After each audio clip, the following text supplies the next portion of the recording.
Welcome back. Time for the Hot Topic Buzz. The Black Lives Matter Global Network Foundation hiring the Clinton campaign lawyer who commissioned the infamous Steele dossier to sort the group's murky finances. The move comes as the foundation is suspended from Amazon's charity website, Amazon Smile, over the group's failure to meet rules of compliance. The foundation was forced to shut down all of its online fundraising earlier this month over delinquent financial disclosures from 2020.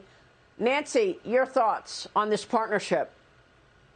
Yeah, the infamous lawyer who's sorting out the infamous financials by changing from a calendar year accounting system to fiscal year so that they don't have to produce 6 months of financials for the last year. I think this is going to be a scandal that will continue to rise above the headlines, and that's going to be problematic. Even the Black community is clamoring for funds to be distributed, and those who have lost loved ones through violence are asking for the money to be distributed into the community. And we have a disgraced CEO who was on a real estate spending binge, who has left the company rudderless, or the foundation rudderless. So I just think this is shameful and scandalous.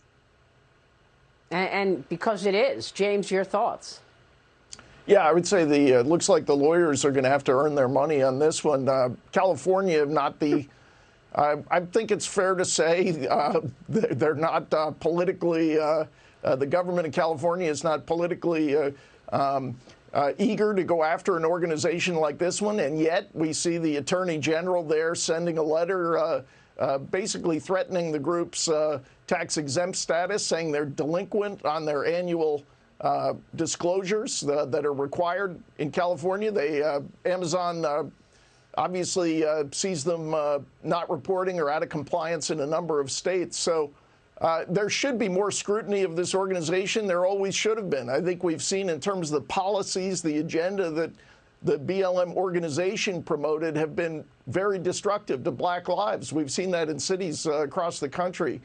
This surge of violence after politicians pursued this horrible idea of defunding or denigrating or reducing police presence. A lot of neighborhoods have really suffered from that. And I think more scrutiny has always been needed. And if there's scrutiny of the finances, great.